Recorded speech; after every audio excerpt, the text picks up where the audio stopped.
So, thank you very much all for joining us for the latest in our series of webinars taking you off to all our wonderful destinations in Latin America. So, today, Chris Rendell Dunn, who's been at Journey Latin America for many years, is going to take us on a tour of Peru, a whistle-stop tour, as is usually the case in these virtual travel clubs.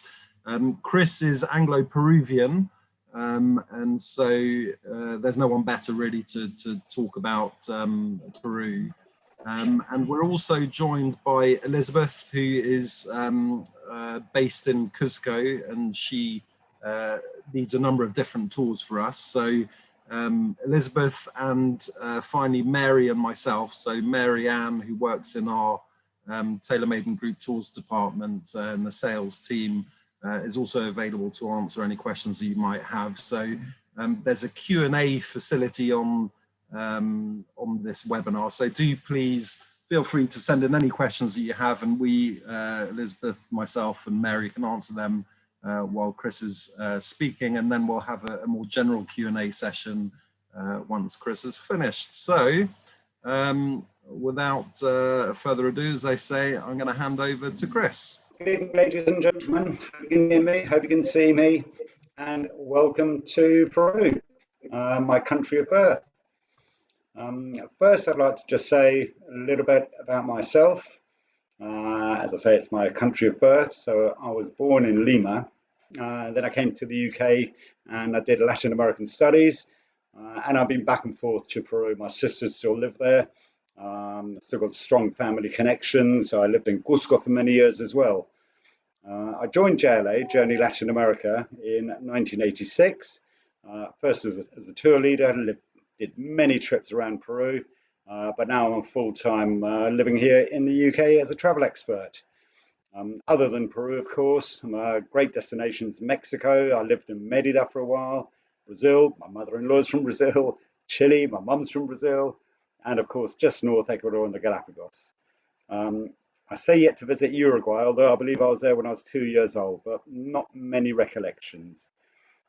Peru, one of the great things about Peru is be adventurous, enjoy the food. It's a real gastronomic delight. We're 41 years old now. We're probably the Latin American experts in the UK.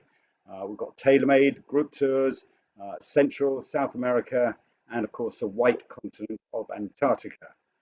Award-winning, best tour operator to Central and South America, best travel agent awards in 2020, 2019, platinum service in 2020, 2021, and a really good tight-knit group of consultants. You mentioned somewhere you want to go. You want to go to Honduras? I've been there. You want to go to Intipunku? That's when you speak to Mary. So we've got a huge range of tailor-made holidays, 3 to 5 star, I'd probably even say 5-star plus accommodation. With mainly a cultural adventure. There's so much wildlife, off the beaten track, everywhere. I mean, it's absolutely amazing. Self-drive in certain countries, and cruise holidays, expedition cruise holidays. That mainly be for Antarctica and for the Galapagos. You name it. Anybody wants to go there? Families, honeymoons, couples, singles, take your time. That's easy. Loads of private itineraries. We can have it with shared excursions, shared transport if you prefer. That helps on the cost, yes. And we've got over 200 actually sample itineraries on our website. 28 of those are suggested itineraries to Peru. But as the word says, suggested. If you want to tag something on, if you want to take something away, you want a few more days here, a few days less there, that works fine. That's what we're here for. On the other side, we've got our small group journeys. This new brochure actually only just came out last week, so it'd be great if you can order one. We've got our classic journeys, 4 to 5 star. Our discovery journeys, it says 2 to 3, but I'd say it's more 3 to 4. We've got a total of 33 different tours now, 180 departures in the year. Minimum we'll run with 4. We get maximum 16, 20, depending on the actual tour. although at present we're allowing a maximum of 12. You'll be met at the beginning by your tour leader, dropped off at the airport by your tour leader, but if you want to join a bit late, maybe leave early, maybe change something slightly differently to what's actually included, we're happy to accommodate that. We also have the willing share option, where if you're willing to share, there'd be no single supplement for you. Of all these trips, 9 of our group tours include Peru.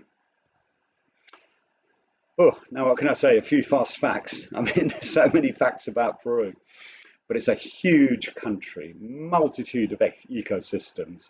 2,500 miles of coastline. That's where you get all the great seafood. The desert strip along the coast. Then you've got the high Andean mountains in the middle, and then the Amazon jungle on the far side. That accounts for about 2/3 of Peru. And Lima is one of the hot spots as far as food goes. I just love it.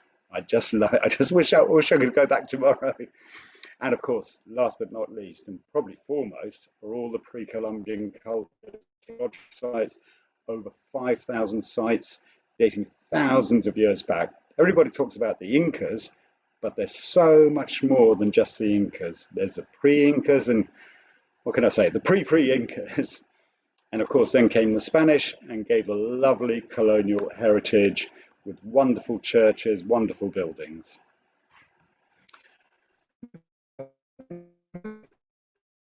Around anytime, but it is a big country, so you do get your regional differences. The Andean region, particularly the southern Andean region, you get the rainy season from December through to March, April. You can still go, but expect a downpour. Personally speaking, after all those years living in Cusco, April, May, June, I love it. Lush, less busy, it's absolutely wonderful. All the fields are just bursting with flowers and crops. It's absolutely wonderful. The peak season is, of course, our holiday season here, July, August. So it will be a lot busier, but it's still a great time to go. In the north, we've got the beaches. Because it's a lovely warm sea, go anytime. On the other side, you've got the Amazon, hot and humid throughout the year. Be cold snaps, particularly in their winter months. I felt so cold once when I was in Puerto Maldonado in the south. It was amazing. You get these Patagonian cold winds that come in for a few days. So just be aware of that if you go in their winter time. The rainy season in the Amazon is from December through to May. And of course, the dry season from June through to November. And there's something for everyone. I mean, the villages, the markets, and it's still alive today. I mean, it's absolutely amazing. As I mentioned before, you've got on the Pacific side, you've got the desert landscape, you've got the mountains, and you've got the tropical jungle. So a real good combination of all sorts of scenery. Lovely beaches on the north, and of course, as I mentioned, rich past and present culture wherever you go. One of my main reasons for going back to Peru is the food. I just love it. It's a fusion of foods. Because of the different climatic conditions, the ingredients are just everywhere. And of course, you've got the Andean palate, you've got the Peruvian palate, you've got the coastal palate, and you've got lots of immigration in Peru as well, particularly from the Chinese. So you've got real fusion of foods. It's absolutely tasty. And needless to say, they're just luxurious hotels, wonderful lodges, boutique establishments, and you've also got very small family and community-run hostels, which is great if you want to sort of help the communities. And it's a really family-friendly destination. Really safe, really educational, loads of culture. I mean, the markets are just great. I mean, I remember going with my son a few years ago. He just loved going around the markets and seeing all the different foods and everything that was on offer. Outdoor activities, I mean, you can also do sort of just easy hiking, easy walking to full-on trekking. And again, if you want to relax, the beaches in the north. And they all love to see the kids, especially the kids over there. And we've got an excellent variety of hotels and family resorts. Now, how do you get to Peru? Best options would be either from London with Iberia or LATAM via Madrid, We've got numerous regional departures, namely with people like KLM and Air France. You've also got the possibility of flying via the USA if you want to stop in Miami, New York, Houston, etc. Or if you want to go via Colombia, you've got overnight flights with Avianca that stop over in Bogota. It seems unfortunate, but I don't think BA will be returning to Lima in the near future. Fingers crossed, we'll try to encourage them. And it's easy to get around. We provide pretty much private transfers throughout, although on some of them, for example, you could do shared transfers or shared buses, but there's a very good air network linking all of Peru's major attractions. Particularly in the south, you've got absolutely amazing rail journeys. You've got the overnight sleepers from Belmont, you've got the Hiram Bingham to go to Machu Picchu, and you've got the Titicaca train that takes you, yes, from Titicaca to Cusco, or vice versa. Here's a little taster, and fingers crossed, hope this works.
Okay, so I hope you enjoyed that. So now I'm going to start off with my city of birth, Lima, our main gateway, otherwise known the City of Kings. I'd say at least a full day in Lima. There's so much to do, so much to see.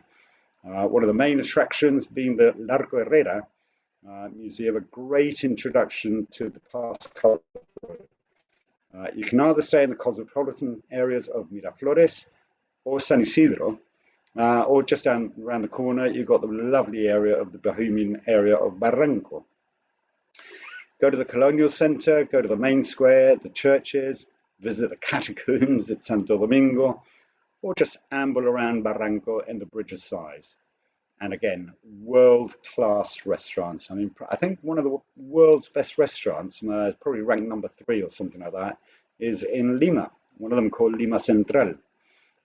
Book in advance, though. Of the excursions there, as I mentioned, definitely go to the Largo Herrera. We love the walking tour of the Colonial Center, the main squares, and of course, the markets and foods. Towards the bottom left, you've got one of my favorite dishes, is the ceviche, the fish marinated in lime juice. You've got lomo saltado, lovely sort of like spiced beef, stir-fried with onions and tomatoes, or a causa, which is a yellow mashed potato with avocado and usually stuffed with some really fresh crab. South of Lima, our next destination would be going down towards Paracas, the Bay of Paracas, which is a nature reserve. Just off the Bay of Paracas, you've got the Ballestas Islands. Slightly inland, you've got Ica, which is sort of like the main place of the wine growing area of Peru.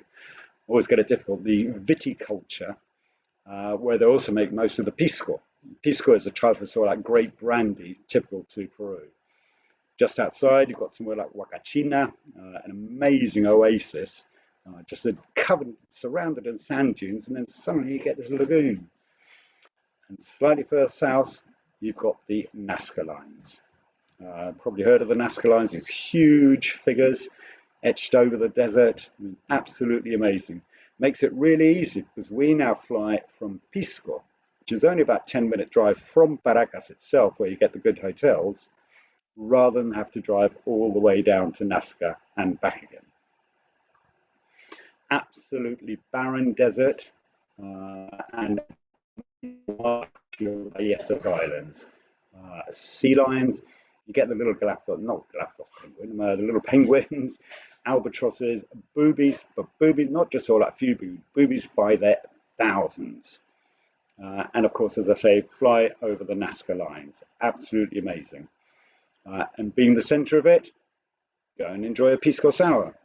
That's the lagoon that I was mentioning about, surrounded in these amazing sand dunes. So barren desert, sea lions everywhere, fly over the lines. And that's what I said. When you actually get some water, the agriculture is so rich. Many of these plantations probably be asparagus. Probably not now at this time of year because it's English asparagus season, but other times of year, if you go to your local M&S, it will say asparagus, producto peruano. Now further south, we head on to Arequipa and the Colca Canyon. It's about an hour, 20, something like that, flight from Lima itself. It's known as the White City. It's got a lovely colonial center where most of the old buildings are made from the white volcanic rocks, hence the White City. And it's also a good loop around to get acclimatized because it's only just over 2,300 meters above sea level. Fantastic location. I mean, overlooked by the Misty volcano. I'm glad to say it's pretty much dormant now. But the main attractions there are the incredible city within a city of the Santa Catalina convent. Or you could also visit the Ice Maiden, the mummified Inca princess, which was found way up in the mountains many years ago. And again, great food. The river shrimps here are absolutely delicious. And one of the local specialities is guinea pig. We've also got another local speciality, which is the rocoto relleno, stuffed hot peppers. They stuff it and they coat it with cheese. Yes, it's okay. I prefer the Cusco one, but then I'm biased, aren't I? And there you've got pictures of the amazing convent of Santa Catalina. It's absolutely incredible because it's only a couple of blocks from the main square. And you go there, out of all the hustle and bustle of the main square, and then it's so quiet and peaceful, a real respite. On from there, you move on to the majestic, absolutely incredible Colca Canyon. I mean, much deeper than the Grand Canyon. It's probably one of the deepest ones in the world. There's another one in Peru, Cotahuasi, which is actually deeper, but the Colca Canyon is more accessible. Your main base is a small town of Chivay, so 3,600 meters, gradually gaining altitude. You're looking at about 4 or 5 hours by road from Arequipa. The scenery is just to die for. I mean, the terracing is just, I mean, this is all, as I mentioned earlier on, everybody talks about Incas. This is all pre-Inca, so many, I mean, hundreds of years before the Incas got here. And all lots of different indigenous communities around the different valleys. One of the big attractions here is to watch the condors riding the thermals. Absolutely amazing. You can see them in the morning, and to be honest, you can sometimes see them so close you can even hear their feathers ruffling in the wind. You'll also see some lovely alpacas and some lovely llamas, but the main attraction are these majestic birds, the condors. Absolutely amazing. And on from here we go to Lake Titicaca. Most people will continue from the Colca Canyon onto Lake Titicaca, which will probably be about another 5 hours overland. Probably heard the highest navigable lake in the world, shared with Bolivia. I mean, it's huge. I mean, when you're on the shore from one end, you can't see the other side. I mean, it's nearly half the size of Wales. It's the birthplace of the Incas. Still going on about the pre-Incas, but this is where the Incas were gone, and there are lots of ruins nearby as well. And the water, particularly in the Bay of Puno, so calm, so peaceful, absolutely lovely. And they're dotted with islands, particularly the main islands of Taquire and Mantani. On the Bolivian side, you've got Sun Island as well. but they're so tranquil, so beautiful. In fact, in Taquile, I believe there are no dogs, because there are no thieves, so they don't need dogs. And of course, then you've got the floating islands of the Uros. Apparently, they escaped from the mainland to set up their own community. And it's believed that they've got even their own DNA. I mean, they date back hundreds, if not thousands of years. One of the best things to try when you're here in Puno and on Lake Titicaca, try the trout. They're actually made of reeds. They're all put together, and they are literally floating. When you get on them, you can find yourselves all up bouncing up and down. And anecdotal evidence points that when there's a storm, half the island can split in half. So you get an uncle on one side and an auntie on the other. I've also heard of family feuds when that happens as well. So you've got the beautiful island of Amantani and Taquile. Taquile particularly famed for its weaving. You'll probably also get a chance to ride with this chap on one of his reed boats. Absolutely wonderful experience. Close by, one of the main ruins actually, would be the ancient funeral towers of Siustani. That's not actually Lake Titicaca, that's a place called Umayo. And if you can, go there in the afternoon. The light in the afternoon is absolutely magical. But take a sweater, wind can pick up, so go prepared. But absolutely magical in the afternoon. You can go any time of day if you want, but in the afternoon is what I would recommend. And there's another view over from from Taquile Island, and as I say, especially famed for its weavings. Give the trout a go. I love it. You can either have it in a soup or you can have it roasted. Absolutely yummies. Now we're heading on to Cusco. Yes, the main way, or sort of like the favoured way to get from Puno on Lake Titicaca to Cusco is take the Titicaca train. It's about an 8-hour journey, but it is one of the most wonderful journeys in the world. I've done it on numerous occasions, and every time I'm just jaw-dropped. I'll just go, wow, this is absolutely wonderful. The high point, just over 4,300 meters. We've also got some amazing hot springs close by, and I mean, it's absolutely wonderful. I can climb up from Lake Titicaca and then drop into the Urubamba Valley and a green and fertile valley. You can also do this in a comfortable tourist coach, because the train doesn't run every day, but we always try and fit it into your itinerary where possible. So here's a brief map just to show you where we are in Cusco. We've got Pisac, traditional markets. We've also got the Sacred Valley, which stretches all the way from Ollantaytambo in the north to Pisac further east. You've got the Lares area, that's particularly known, and I'll talk about it in a minute. That's a Weaver's Trail. You've got Chinchero, wonderful Sunday market in Chinchero. You've got some amazing river rafting, a place called Apurimac. I wouldn't say hardcore, but it is full on. It's absolutely amazing. And of course, we've got Machu Picchu. So Cusco, the ancient capital, the navel of the world, the belly button of the world. That's at 3,400 meters. So now we've gone down, because in Puno we were at 3,800. I'd say give it at least 3 nights, 4 nights. I mean, there's just so much to see and do. I mean, amazing Inca constructions within the city. You've got the colonial churches, brilliant buildings, the markets, the main square, the plazas.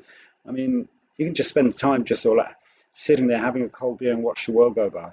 Absolutely incredible.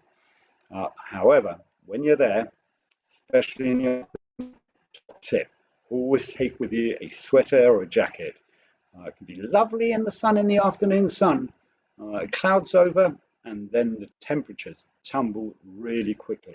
Not that it gets particularly cold, but it's just a drop in temperature that makes you feel it. Again, walking to it is the best way to see it. One of my favorite destinations is Colca Canyon. I mean, the stonework there, the masonry is absolutely second to none. And of course, you have to visit the main cathedral, and all the guides will point out the painting of the Last Supper. What are they having for dinner? Guinea pig! I used to go shopping a lot in San Pedro Market, And that is just brilliant. I mean, the sights, the sounds, the smells, everybody haggling, a bit of this, a bit of that. It's wonderful. And I used to live in the district of San Blas. Really quaint, really peaceful, really easygoing. A lot of the streets are very narrow, so very few cars can get around there. It's a great place to sort of just, again, just amble round. I would definitely go to the Map Museum. It's not an archaeological museum, but it's an art museum, a pre-Columbian art museum. It's by the same people that did the La Correra Museum in Lima, but they've got some most beautiful, stunning artifacts on display there. So around Cusco, I mean, I don't know where to start, but of course you've got the big temple fortress of Sacsayhuamán. You can see the picture on the top right. You'll see the size of the people, and look at the size of those rocks. Another great trip is just to do the walking ruins of what is known as the Four Ruins, the fountains of Tambo Mach'ay, the sanctuary of Kenko, the fortress of Pucapucara, but also you've got lots of other sites that less visited. For example, the one on the bottom left, a place called Tipon, amazing agricultural terracing. They believe to get it to be some, experimental. You've got the Church of Andahuaylas, Sistine Chapel of the Americas. You can hike to a full-day hike to Cusco, otherwise known as the Small Cusco. And then in Cusco on the 24th of June, they also celebrate the Inti Raymi, the Festival of the Sun. You have to be there on the 24th of June, though. So you've got the potato. They just come from Peru, they don't come from Ireland. Over 3,000 varieties. I mean, all shapes and sizes and colours and tastes. Is absolutely amazing. And same applies for corn. I wouldn't say corn came from Peru, but I mean, you get purple corn, yellow corn, white corn, red corn, big corn, little corn, you name it. And that's a picture of the Sistine Chapel of Andahuaylas. There's so many villages close by that specialize in different types of food. The one I've depicted there is a place called Saya, where they do the most wonderful roast pork, and the crackling is probably the size of a big chopping board. Got another village called Huaracondo, famous for its suckling pig. You've got another place called Ayaviri. Ayaviri is close to Puno, maybe, but it's amazing for its roast and mutton. The sheep there graze on a really resinous type of moss that gives it a particular flavour. You can use the same recipe from some other type of sheep. It won't taste the same. So then, next point of call would be down to the Sacred Valley. Now we've done the loop round via Arequipa and Puno. Many people will fly straight to Cusco. So if you're going straight to Cusco, go straight down to the Sacred Valley. So rather than having your first day at 3,400, you have your first day at 2,800. So much better for acclimatizing.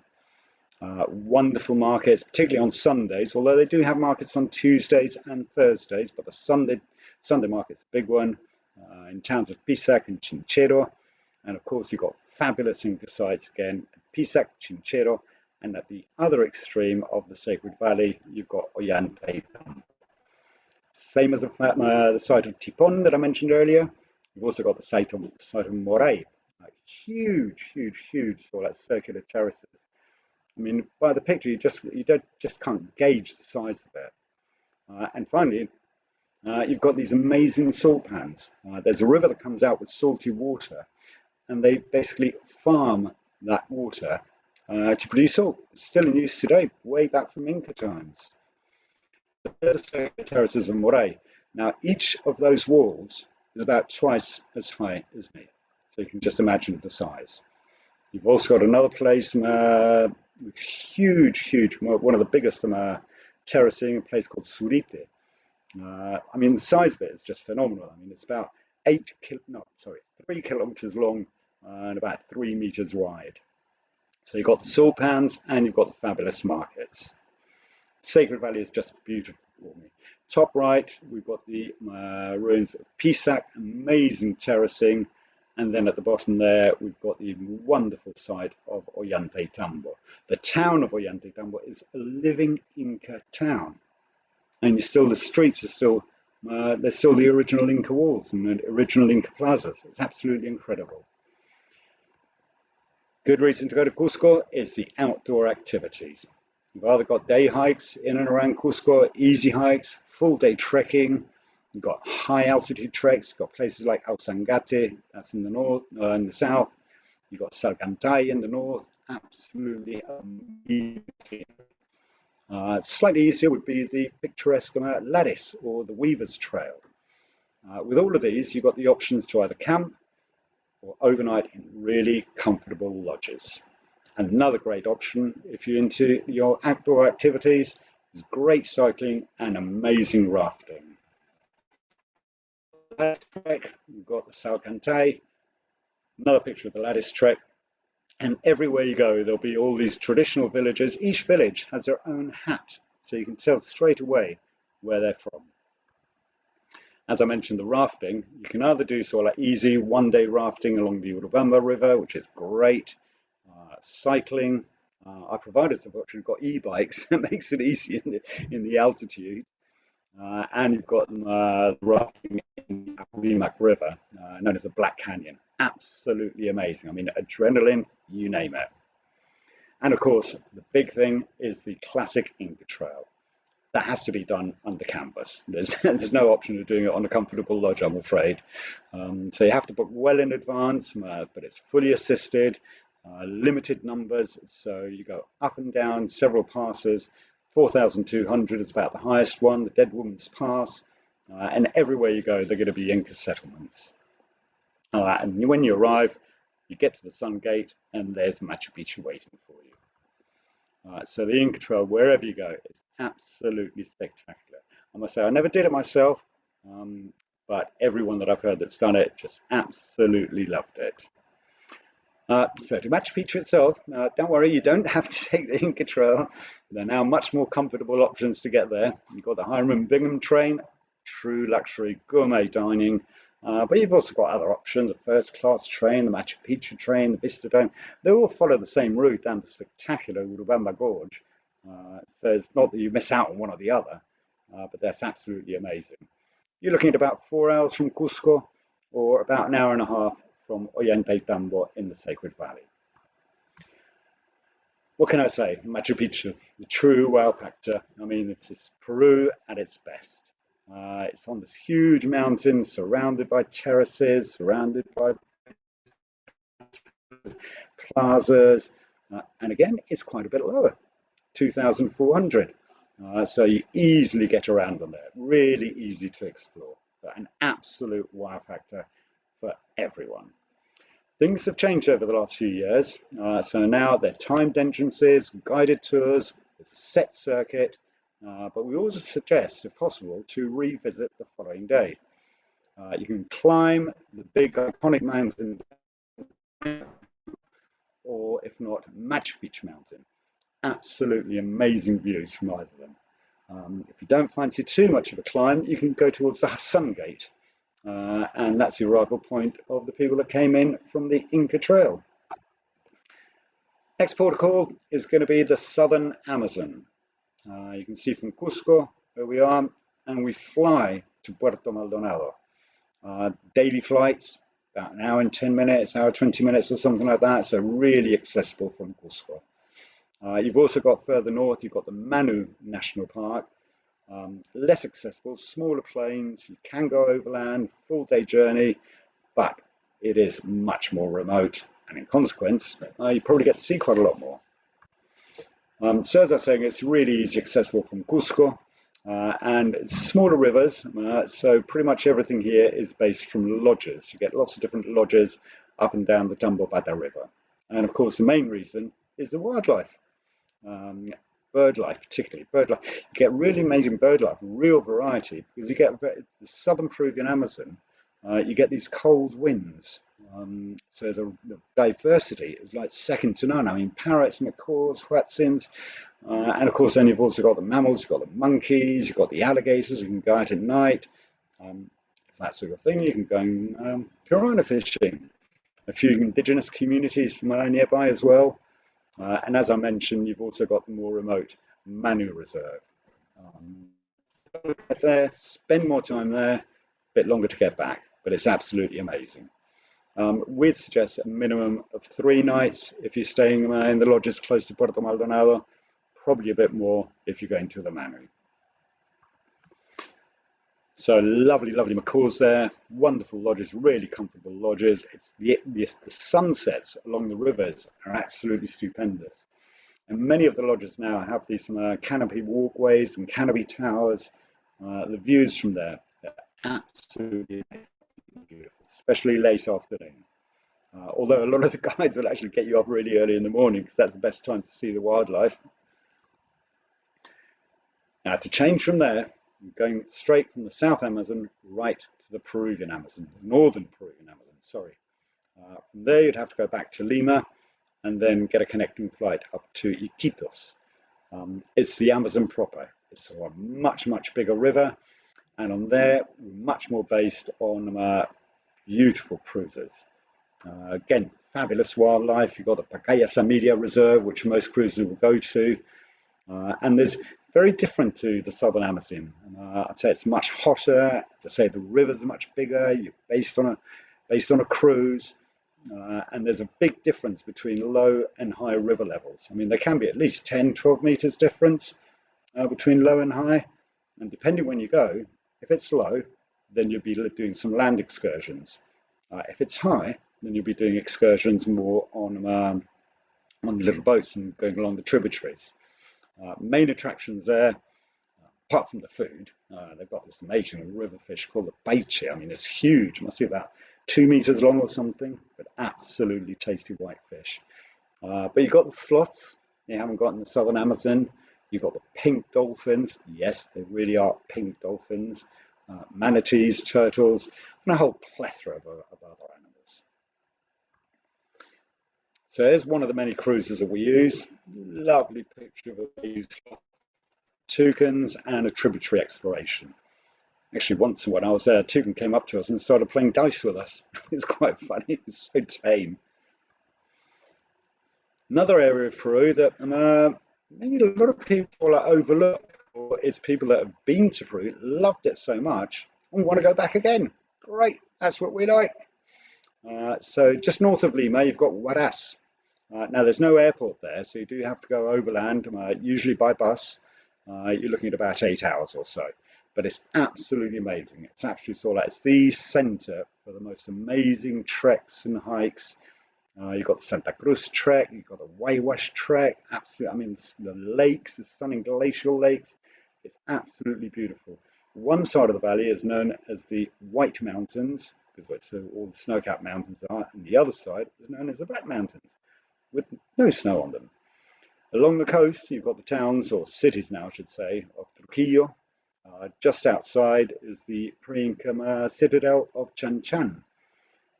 Further up along the coast, you've got Chiclayo. I love the roast kid that they do there in a coriander sauce. Seco de cabrito. Delicious, best. Anyway, sorry, diverge. You've got the Lord of Sipan ruins. Absolutely incredible discovery. Inland, you've got the city of Chachapoyas. And some people equate the fortress of Cuelap with Machu Picchu. There's now a cable car that makes really easy access. Amazing that the cable car there in Cuelap and not in Machu Picchu. But not far outside from there, you've got the amazing, impressive Gocta Falls, the single drop fall in Peru. And from what I gather, it's the second single drop fall in South America after the Angel Falls. We had the most amazing mistakes when I went there with my wife. We were there for 3 nights. We went back to the same restaurant every day. Then finally, right along the coast, you've got the town of Mancora. Just south is a little resort called Vichaito, but lovely warm seas. The rest of the coast further south, you get the cold Humboldt current, but up there in the north, you've got the Niño current. Makes it absolutely lovely. If you're there at the right time of year, particularly from July through to October, you'll get a chance to see the humpback whales. And of course, being back on the coast, you've got lovely and yummy and scrummy seafood. So there's a picture from Huaraz with the glacial lakes. absolutely incredible. I mean, absolutely amazing. I was there in a small village of Yanganuco, and you just had to sit down and take it all in. I didn't have enough time to take it all in. It was just amazing. You've got the fortress of Cuela, that huge wall, must be about 7-8 meters high, just surrounds the whole site, all these structures inside it, and the amazing Gokta Falls. Now you can rest, you can relax, bit of time on the beach. Yep, enjoy. If you're into surfing, that's also a good place to go to. But yes, again, the attraction there, the humpback whales. So I hope you've enjoyed that. You want to go to Peru, you want to go somewhere else, also visit Peru. Also visit Bolivia, La Paz, which is easily accessible from Lake Titicaca, the markets. Further afield, you've got the amazing Uyuni salt flats and the ancient Aymara traditions. Aymara, because I say Aymara in Bolivia, they're more Aymara, slightly different than the Peruvian Quechuas. Just north, we've got neighboring Ecuador and, of course, the Galapagos Islands. Wonderful Andean scenery and a lot of volcanoes. And in the avenue of the volcanoes, it's not to be missed. And, of course, the wildlife on the Galapagos Islands. I have to mention Brazil. Of course, my mother-in-law's from Brazil. So wonderful beaches, iconic Rio, and the mighty, easily accessible because you've now got direct flights from Lima to either Iguazu or to Rio. Last but not least, my mum's from Chile. Go to Chile. Real variety of landscapes there. You've got the Atacama Desert in the north, vineyards in central Chile. Of course, you've got the island of Inca Island with those amazing the stoneheads, the beautiful Lake District, and just stunning Patagonia. So book with us. You've got full financial protection. We're APTA, AITA, ATO, I don't know. My old boss used to say we're so bonded we can't move. Anyway, got full financial protection on that. And in the current light of things, you've got a very flexible booking policy. You've got somebody to guide you through your booking right from the beginning, right until you fly. And you've also got a UK-based 24-hour emergency landline. It's staffed by one of the members or one of the managers who knows the ground, knows our suppliers through and through.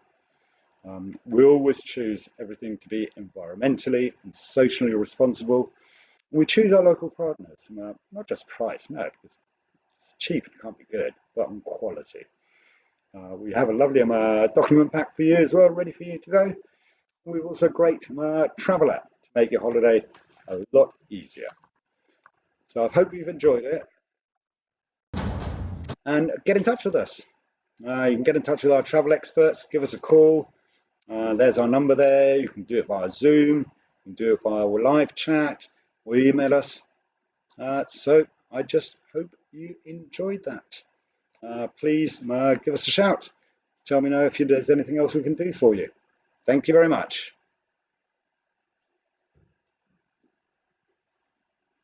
I think I'm back. Hi, thanks a lot, Chris. That was brilliant. Totally took me back to Peru, and I mean, what an incredible country. It's got so much variety, and yeah, I mean, that's why I can keep going back, just like you, I think. We've had a couple of questions in, but if you have any questions and haven't yet sent them through, then I'm still going to be looking at the Q&A button, so send through the questions. But I think well, now you can see both Mary and Elizabeth. Elizabeth is actually at the moment in Cusco. She's overlooking the central plaza. I don't know if we've, yeah, there we go. So let's have a look at it. There you go, that's the, right in front of me is the Cathedral of Cusco. This is the Plaza de Armas, the main plaza of Cusco. So that's the cathedral. Kind of next to it is the Compañía de Jesús, the Jesuit church. They kind of vie for importance on the plaza. They're both very big churches. And then a little further over, I don't know if you can see up the hill there, up on that hill is Sacsayhuaman, which is one of the places that Chris mentioned in his presentation just now, the fortress that's overlooking the city of Cusco. So a bright sunny day here. You can see the beautiful plaza that we've got here. I've got to say, I wish I was there. Mind you, I'm in Waras at the moment, so you know, it could be worse. It could be South London.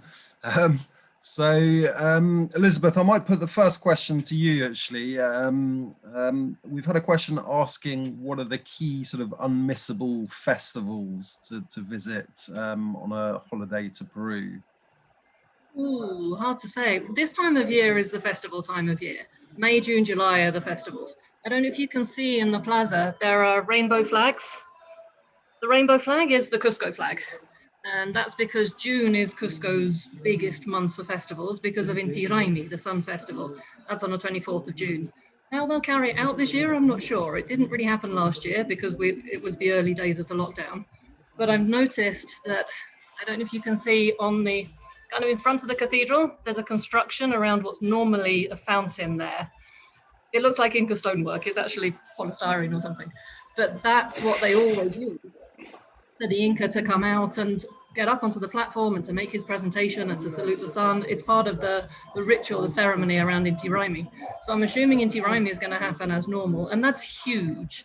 It's in the days up to that festival, all of the local institutions, all of the colleges and schools, or some sort of community of market workers, a community of any kind of group will come and march in the streets, and they dance and they sing and they dress up in the traditional costumes, and everyone has their day. So in the days up to the 24th, there's all sorts of parades happening in the streets, even before you get to the day of the 24th itself and the big sort of ceremony that happens here in the city centre and also up on Sacsayhuaman, up on that hill. So that's one of the big ones. Corpus Christi is huge, which is a changeable date around May or June. In July, we have Fiestas Patrias, the Independence Day of Peru. That's on the 28th of July. So again, every school, every institution, every college, every sort of union, they have their moment to come and parade and through the streets with their costumes, with their dancing, with their music. So July is also a month of festivities. To be honest, any day you turn up in Cusco, there's a parade for some reason or another, and I never know what. I heard a band a minute ago and I was convinced we were going to get a parade right now. It seems to have disappeared. But almost any day of the year you can turn up and find a fiesta, but this time of year is ideal. Perfect. Can I just say something? Yeah. Isn't it on Palm Sunday or the Sunday before Easter that they get all the saints from all the churches coming out and parading round, and then you get the Black Christ bowing to all the people in front of the cathedral?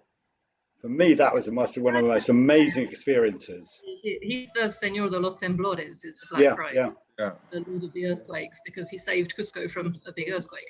I'm not sure what his day is, but you could be right, yeah. Corpus Christi is when they tend to parade all of the saints from all of the surrounding villages, miles away. It takes days for them to walk here sometimes. The saints come and they enter the cathedral. They spend a week in the cathedral and then they go back to their home villages, their hometowns.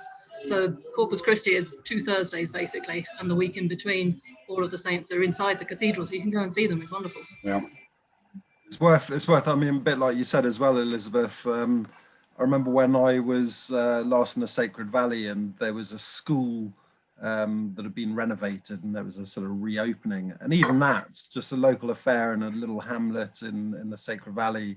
Had a great big fiesta with everyone with their traditional dress on, music, barbecues. Much more of a thing here that the kids learn the traditional dances and exactly. Much more of a connection with their heritage. So every kid at every school has a costume and knows how to dance. So they come out several times a year on the anniversary of their school, on the anniversary of their city. Constant. Yeah, so it's very difficult to travel to Peru without seeing some form of celebration, I would say. It's impossible, especially in these few months. Great, thanks for that. We've had another question regarding the food. So Mary, I'll put it to you. I know you're not a vegetarian, Mary, but we've had someone ask, Chris has talked a lot about the food. We've had someone ask what the options for vegetarians are like in Peru. So I'm asking you, I know you're not a vegetarian. I don't know if you are, Elizabeth, actually. I'm not a vegetarian, no. Okay. But you would always have options anywhere, regardless. There are so many, given that the staple food is either potato and corn. you would have an enormous amount of options with it. So you'll be missing out, obviously, on amazing things. But yeah, you won't go hungry, that's for sure. And to be honest, the food scene in Peru at the moment is so amazing that they have an incredible variety, more than just the traditional food. So you have all sorts. And there are vegetarian restaurants, if I'm not mistaken. I saw quite a few in Cusco. Is that correct, Liz, if I'm not mistaken? There's a very good vegan restaurant. Yeah, I mean, I eat everything, but I frequently have lunch at a vegan restaurant. The food's just good. It's really good. Yeah. And if you go to the market, the selection of fruits and vegetables that are there is mind-blowing. There's no shortage of vegetarian food. And in any time, you might struggle in a very local restaurant. They think chicken is vegetarian. They'll probably offer you chicken if you ask for something without meat. But in a city like this, that's very touristic, that has a lot of options, there's always something. Great, thanks. And yeah, I mean, I was going to say the same. Just the variety of different ingredients with I forget how many hundreds or thousands varieties of potatoes mean that chefs are just incredibly inventive, quinoa and so on. Yeah. So we've had another question just come in. I'm just reading it as I go. So, are there any current restrictions traveling to and from Peru due to COVID? And what about businesses, hotels, bars, shops, restaurants, etc.? So I'll answer the first part of that, which is that currently Peru's on the red list. So there are restrictions. It's not yet possible for us to operate holidays to Peru where you would be safely covered by travel insurance and where you could avoid hotel quarantine in the UK when you get back. We don't know when that will change necessarily, in the same way that I'm not sure the government knows either, to be perfectly frank. But yes, at the moment it's not possible. So what we are expecting is 2022 to be a more realistic time to travel to Peru than 2021. However, if you're desperate to go in 2021 and looking at the autumn, we can always look at it for you.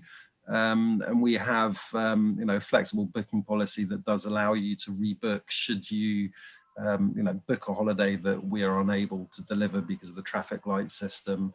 And the flexible booking policy allows for either postponement or cancellation and refund if the country remains on even amber.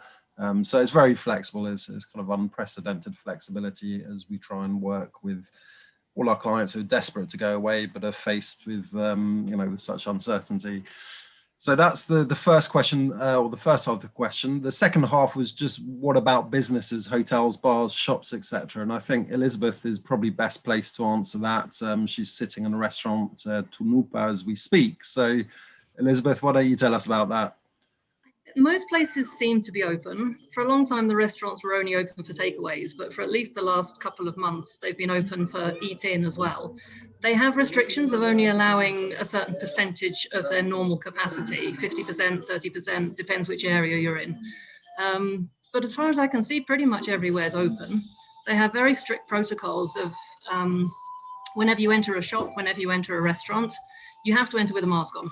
If you're in the street, you have to have a mask on. If you're inside a shop, you have to have a mask on. Basically, anywhere outside of your home, you have to wear a mask. Some shops will require you to wear a mask and a visor. As you walk into a shop, you have to step in a little tray of disinfectant to clean your feet. They take your temperature with one of these temperature gun things, normally on your wrist or on your neck. And they spray your hands with alcohol that you can clean your hands. So they're very strict about the protocols of entering into any establishment, any shop. But pretty much everywhere is open as far as I can see. The archaeological sites are open, I think with a slightly limited timings. I think they're open until a month or so ago, they were open until about 3 in the afternoon. I don't know if that's changed since then, but still, that's a large part of the day that you can visit. And these are open air sites, so there's really no risk there. I'm not certain if some of the museums are open. I don't think all of the museums are open yet. But there's hotels that are open, again, with their protocols of hygiene, of the strict sort of cleaning as you walk in and out of the hotel, and their own cleaning policies. But there's quite a lot open, yeah. Quite a lot happening. There are tourists here. There are some tourists here. I think you have to quarantine for 2 weeks on arrival. but you can quarantine in your own home, you can quarantine in a hotel. And if you take a test and it comes back negative after a few days, then you're allowed to cut short your quarantine. So I guess that's, if people are coming for a longer period of time, they've decided that that's worth it and they've come anyway. If you're only coming for 2 weeks, then that quarantine might be one of the limiting factor in booking your trip. Great, thanks. Thanks, Elizabeth. The next question has got to be for Mary because it includes her native country, Chile. So someone was asking how easy it is to combine Easter Island with Peru. To be honest, there used to be flights from Lima to Easter Island, but they were canceled by LATAM, so you have to fly to Santiago. It's not difficult anyway. You just need to get a flight to Santiago, overnight in Santiago, and then fly to Easter Island from there. The only thing you need to be aware is that flying to Easter Island is going to be just from Santiago in Chile. And they normally depart really early in the morning and come back in the evening. So you would have to have a night before and after. But there are several flights both from Lima and from Cusco to Santiago. So it's an easy combination anyway. That's a great flight, actually. The Santiago Cusco is, I forget how old it is, but it's only been around for... It's relatively new, I think, but it's really exactly, good. for a few years. But I think there's one from Atacama as well to Cusco, isn't there? Unless that got pulled. Not that I know of. I mean, I think there was for a while, but that's from Lima. Oh, from Lima. Okay, Lima to San Pedro. You're right. To Calama. See. But lots of options for combining. Well, like Chris said earlier on in his presentation, combining with other countries, and yeah, Chile's a great one. Enjoy some good wines while you're there as well. Actually, someone else asked about the wines in Peru, or local Peruvian wines, and both Elizabeth and I replied to it on the chat. But I mean, in short, Peruvian wine will never have the same reputation as wines from Chile and Argentina, but actually there are some perfectly reasonable quality wines for those that just want to taste for the fun of it. A local wine, when you're traveling in the country, it's nice to taste the produce. Go to a restaurant that specializes in wines, and they've actually taken the trouble to choose their wines, and they can recommend you a good Peruvian wine. That would be the place to do it. I wouldn't ask for a Peruvian wine in any old restaurant, because you're more likely to get the Chilean and Argentinian wines there. But there are some restaurants. There's one here in Cusco called Baco, which has an amazing selection of wines, specialists in wines. They would probably be able to recommend a good Peruvian wine for you to taste if that was your and there's a hotel called Viñas Queirolo, which is in the Ica region, sort of heading south of Lima towards towards Nazca. And mostly they produce pisco, but they do also produce table wines as well. So and do tours of the vineyards and tell you about the history. You can learn about the history of the vineyards and the hacienda as well, which is interesting. Great. So we are 3 minutes past 8, and great to see that actually the majority of you have all stayed on to listen. So hopefully you will all be dreaming about when you'll be able to get to Peru. I can't see any new questions that have come through, so I think I'll draw it to a close there. But big thanks to Chris for taking us around his native country, and to Elizabeth for telling us about her adopted country, and to Mary on managing to slip in a little bit about Chile as well, which of course is her country. We're going to pause these webinars or these virtual travel club events over the summer, but we will be picking up with them again in a couple of months. So look out for the emails telling you about that. And if you have any suggestions about a particular topic that you might be interested in, either a country or if you're interested in a talk about all the different wildlife areas in Latin America or anything, do let us know. We'd love to hear from you and to hear any suggestions. So that's it. Thank you very much. And we hope to see you all again soon, sometime probably towards the end of the summer. So have a great summer holiday in the meantime, even if it is at home. Thanks, Chris. Thanks, Elizabeth. Okay, thank you all. Bye. Thanks, Bye, Mary. everyone. Bye-bye. Thank Bye-bye. you. Ciao. Cheers. Ciao.